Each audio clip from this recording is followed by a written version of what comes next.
Hey folks, so if you remember from like a year ago, I shot a video. The video took place like that way, basically. In documenting some of, like a more manicured native plant landscaping bed that I set up here back in my old childhood home. And I wanted to show you guys if you think that if you're like me, you think that manicured beds are kind of stupid because they don't really reflect the actual ecology of plants when you just kind of have when you just got four hostas in a row, it doesn't really say much about nothing. This, on the other hand, absolutely screams volumes about everything. So in this video, I'm going to we will show some stuff in manicured beds because I got some cool stuff that I don't, I got some cool stuff in the manicured beds that we'll look at too. But most of the video is going to be primarily working about this space, just botanizing through it real quick. So let's go. Oh, chipmunk crossing the log. Cool. So as you can see, this whole area, my parents don't come back here very often. Dad stops mowing at the edge. And so the flora just kind of do their own thing back here, and they would have continued to had I not started meddling. But not as a result of my meddling, just remnant, because, we got a little retention ditch down there. So this is kind of like a riparian corridor. So we had some cool remnant stuff. Like, I never planted a single Trillium recurvatum. This is Trillium recurvatum, by the way. Family here is Melanthiaceae, the bunchflower family. Make sure you don't mix this up with Trillium sessile. You can see how these bracts down here, or sepals rather, you can see how they recurve away from the flower, hence the specific epithet of recurvatum. Trillium flowers are really cool just to look at, because you peel these back, and you can see the anthers right in there, dehiscing pollen. Pretty cool. So that's Trillium recurvatum, not Trillium sessile. I say that because when I was starting out in botany, I kept thinking I found Trillium sessile until like maybe a year or so back. I went up to Michigan with Nathaniel, and we found actual Trillium sessile. Sessile doesn't really look like this. Also, you can't really see it, but these leaves, they do have a petiole technically. They're technically not sessile-leaved. The flower also looks a little bit different. Still a Trillium flower, of course, so it's pretty similar, but whatever. That's Trillium sessile and Trillium recurvatum. I love this. We get it everywhere. It grows by the goddamn air conditioning unit. We get one every year that just kind of pops up, flowers, goes back, and it keeps coming back. And that's awesome, so this is why it's important to, if you have like a disturbed natural area in your on your property, you get to know the cast of characters that's there, and then you pick targets to remove. You pick your problematic species once you familiarize yourself with the site, and then you can start restoring. And when you start restoring, a lot of cool stuff happens. I see bugs back here that I'm sure a lot of people don't really see. I found Lafria thoracica back here once, which is one of my favorite robber flies. That's a really, really cool species. This is, moving on, sorry. As you can also see, we got a fair number. Got this one down here, got this one up here, that one back there, there. That's Polygonatum biflorum, I'm assuming. Pretty sure it's Polygonatum biflorum. Family there is Asparagaceae and the Nolanoideae subfamily, along with the, I believe along with the Myanthemums, the false Solomon seals. These are true Solomon seals though, and you can tell that because it's flowering at the plant's axils. With the way a little mnemonic you can do to remember that is the saying that true Solomon seals are humble and false Solomon seals are showy. Because false Solomon seals, the genus Myanthemum, they put out a flower at the terminal end, and it's big and showy, whereas a Polygonatum, you got to flip the leaves, you got to check out what's going on underneath. These flowers aren't fully developed, by the way. They get a bit bigger than that, but that's how you tell your Myanthemums from your Polygonatums. It's a fun little trick, great party trick. We've also got, you can see those more lobed leaves. Not this one's not going off, it's developing fruit currently. That is Caulophyllum thalictroides. Berberidaceae, the barberry family, actually. Blue cohosh, another spring wildflower. Get some pretty cool blue fruits on it that I'm sure, I imagine the birds really like them, And this thing, this is a cool one. I'll show you what it looks like a little bit later in its development, but I got a fair number of those too. That's Smilax lasionura, the Midwestern carrion flower. And there's one in flower. You'll see it. I'm not gonna forget that. What else do we got in this little area? We've got this, which I thought it was wild cucumber, but now I think it's moonseed. And I know very little about moonseed. I just know the name and vaguely that it's a vine with lobed leaves. You know, you learn stuff back here. Like I'm not sure who this plant is. Like I can't say with certainty. I don't think it's wild cucumber because I've never seen the wild cucumber pods back here. Wild cucumber, by the way, Echinocystis lobata. It's pretty common, but yeah, I'm not sure. Maybe moonseed. I'll have to do some research and I'll let you guys know. This is just a weedy. Is this honewort? Cryptonea canadensis? Probably. I got a lot of that. It's either that or it's a Senicula. Just a weedy native, you know, but you keep them. You keep those weedy natives because they're food and housing for a lot of pollinators and bugs and birds and mammals and herps. Well, herps not so much, but amphibians probably housing, yeah. Anyways, so that's this little section mostly. We got a Garatina altissima coming up in spades. We got the Glechema hederaceae carpeting the ground. Glechema hederaceae is the bane of my existence back here. It sneaks in. It's not really like a strong competitor. It just irks me. Another plant that irks me is this guy. You'll all know this one. Sorry, polygonatum. This right here, this is gotcha. This is Galium apparini, sticky willy, cleavers, bed straw. It's got these retros kind of hairs on the stem, and of course, as you get in, you see how I'm not holding that, and it's just stuck to my flesh. This is really annoying to weed. My strategy when weeding Galium apparini is to bust out a rake. And if you rake over the top of a native plant and you rip it up a little bit, you might feel bad for a second. However, those native plants, generally perennials, in this setting, or at least in my backyard, they're all perennials. So I don't really have to worry too much because I know that the natives can fall back on that underground storage mechanism. Whereas Galium apparini, you know, you can tell when you pull one of these things, the root system. The roots, God, I can't even find them. They're not very strongly developed in Galium apparini, which, you know, is indicative of its annual life history. Yeah, cut. So we're down back in like the drainage, or more in the actual floodplain of the retention ditch, I guess you could say. The creek's kind of drying down. As you can see, more bank is getting revealed. Don't know what the deal is with that, but this affords us a really great side-by-side comparison of Toxicodendron radicans and Parthenocissus kinkifolia, actually. This one that I'm looking at right here, this is the one you don't want to touch, of course. This is poison ivy. Everyone knows that. It's very variable and it's often a little bit tricky, but I don't know.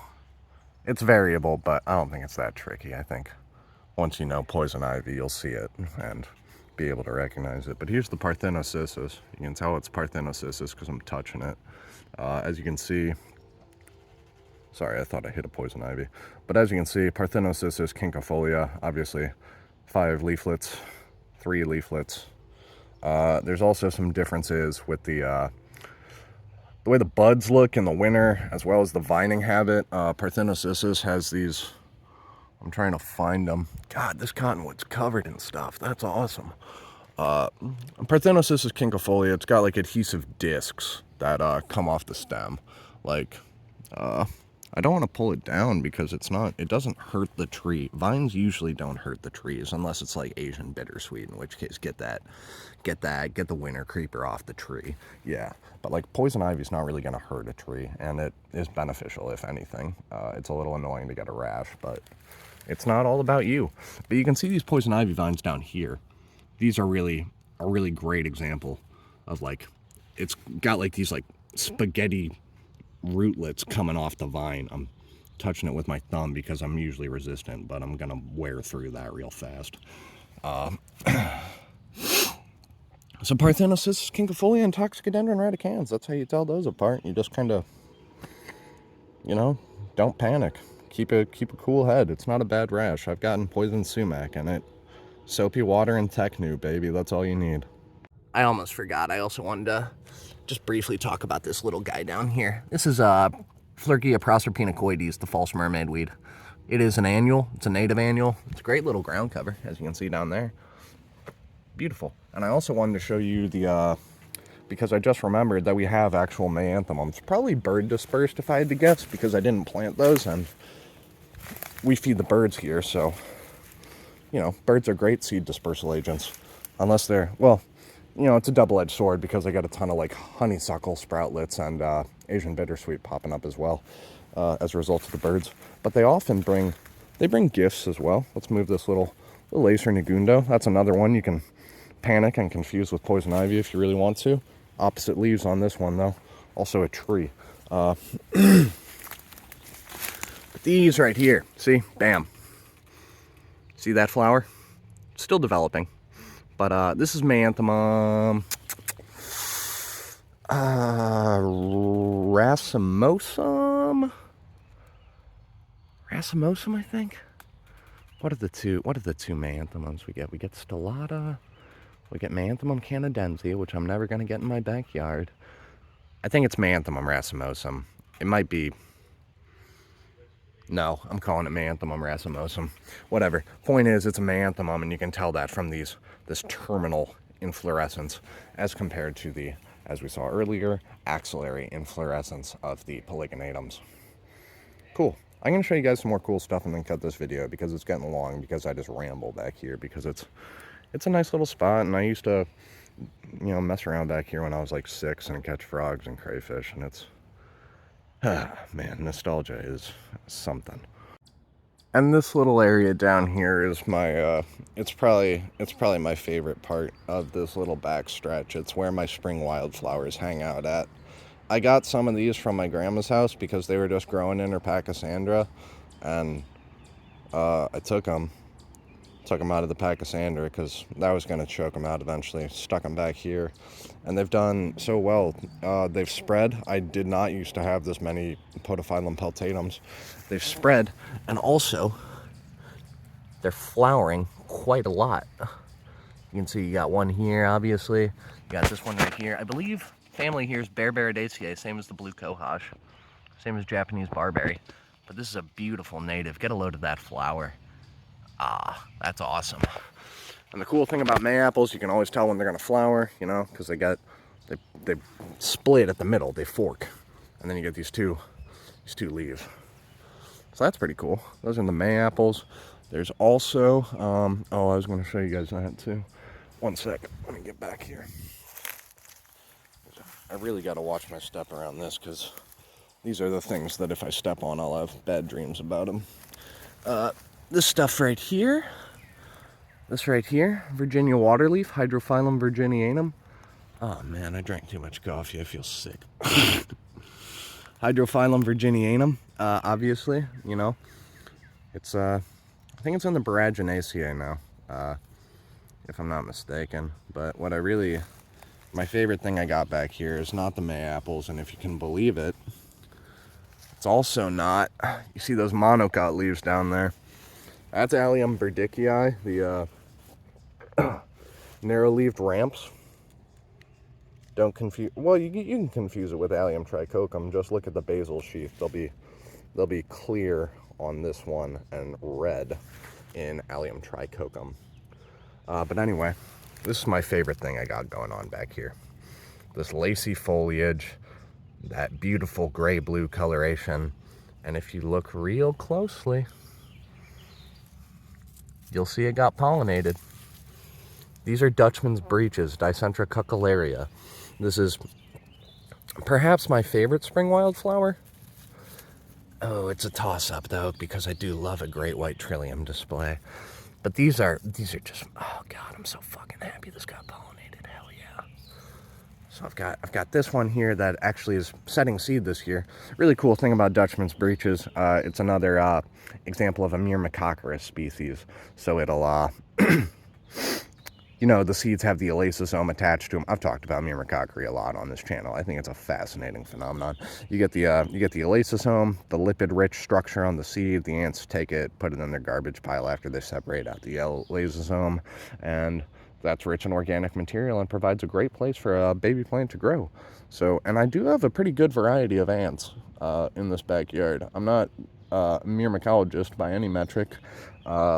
I know we get Prenolepis in Paris, the wintering. I've seen probably some Lasius species, some yellow ants, and we got a fair amount of Camponotus as well, carpenter ants, because we got a lot of dead wood back here. But I don't know. I don't know which one of them's going to take the seed. I just know that there's Dutchman's breeches, and they went to seed this year, and that's awesome, dude. That really makes me happy. You can see I got another one. Whoops. Zoom in a bit. There's the other one. That one didn't set seed. It just kind of vegetatively grew, which is fine. You know, it's not going to flower every year. Or I don't know if that one's ever flowered, actually. It's a little younger, a little bit less of a storage, you know. Oh shit, I didn't even realize that. Well, first of all, the hydrophyllum's spreading like crazy. But do you see this? You see those saliques? Cardamine concatenata. I thought that was somewhere else, dude. My memory is bad. But, yeah, there you go. 2 spring ephemerals going to seed, got pollinated. Awesome. Fantastic. I'm going to show you guys like 2 more plants and then we'll cut this. So if you've made it this far in the video, I just want to thank you for letting me kind of ramble at you. But this is, you remember that weird one, the Midwestern carrion flower. This is what it looks like a bit more mature, as you can see. Developing flowers. One of them's open down here. Ooh, squeak. Fucking Festuca. Subverticillata and Delium perini. The Festuca's fine. Yeah, the Festuca's fine. I like it. It's a good native grass. Subverticillata. But there you go. There's a Midwestern carrion flower getting ready to pop. So that's wonderful. Got some kind of violet back here too. I don't think it's Sororia because, dude, I don't see Sororia leaves getting this big or this fuzzy. I don't know who it is though. Keying out violas makes my head hurt. I can do sedges because I like them, but, you know, violas. Maybe Cuculata, the marsh violet. Marsh blue violet. It's not Sororia though. I know, I can tell that much. Not Sororia, not Sororia Priceana. Probably Cuculata because that's a commoner species.